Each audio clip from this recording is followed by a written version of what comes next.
Well, it's a key concern of the United States to ensure that sea lanes in the region remain open and safe. But do you condemn it?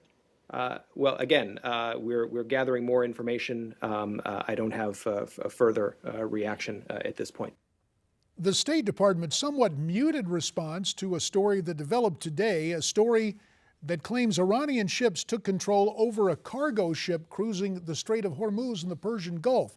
The U.S. Navy responded to a distress call made by that cargo ship and sent a destroyer to monitor what appears to be an international standoff. Now, you heard the State Department spokesman say there's not enough information to condemn the aggressive actions of Iran, despite reports that indicate Iranian ships forced that cargo vessel further into Iranian waters. For more on this and other subjects pertaining to that region and our men and women in uniform, we bring in J.D. Gordon, former Defense Department spokesman, Scott Neal, a veteran of Afghanistan and Iraq, and Debbie Lee, Gold Star mother and founder of America's Mighty Warriors. J.D., first to you. A Pentagon official took pains to say there are no Americans on board the cargo ship. A, do you believe that?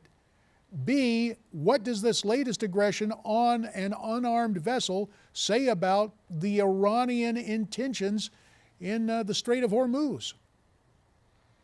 JD, thanks for having me on the show. I think it says a lot. I think it says Iran is not afraid of the international community.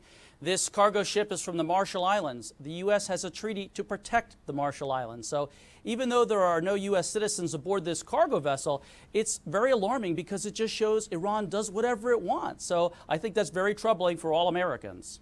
Scott, you have gone into harm's way repeatedly on behalf of our nation. This region remains unstable. Iran seems more aggressive. Your thoughts when you heard this news today? Well, what I thought was, what a leverage for political gain and tools is to have a ship under the U.S. protection taken to their port. Systematically, the sailors were taken off and they're basically held as tools for Iran's bidding.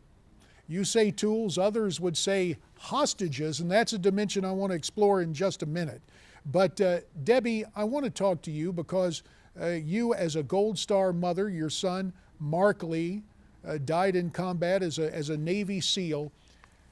Do you think the nation is war weary to a point where America will not take action even when you have a situation like this involving Iran? Well, JD, obviously our troops have been at this for over a decade. And you can't help but stay at combat and not get weary. But I think more of the problem here and part of the weariness that we're seeing on our troops is the lack of leadership. Basically, I think Iran is just testing to see how much further they can get away with and just to prove that as America, we don't have those policies, we don't have those strategies in place or anybody that will stand up and take the attitude, you've pushed us too far, that's it, no further. J.D. Gordon. You were a Pentagon spokesman. We heard the little delicate dance of diplomacy and semantics earlier from the State Department. Merchant sailors taken off a cargo ship, are they, in your mind, for all intents and purposes, hostages? They very well could be. I think we have to do some digging into this a little more. The Iranians are trying to say that they had a court order for this ship somehow.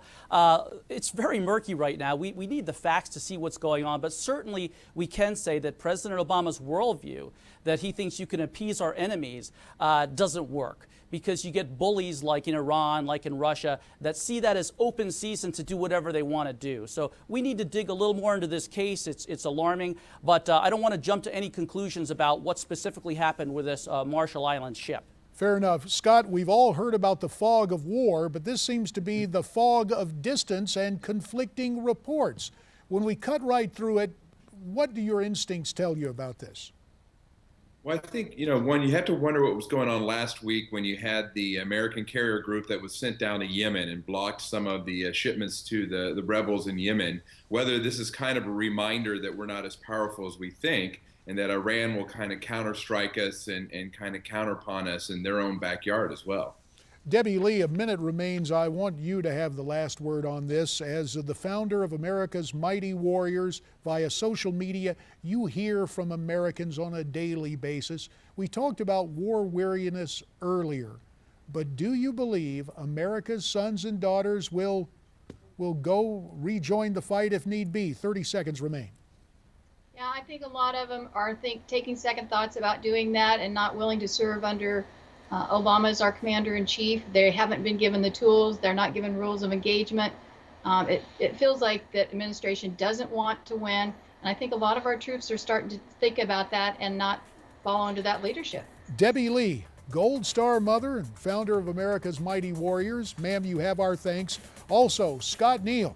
Thanks for your time, Scott, and for your service in Afghanistan and Iraq. And to a guy with one of my favorite names, J.D. Gordon, our thanks as well. We'll be back after this.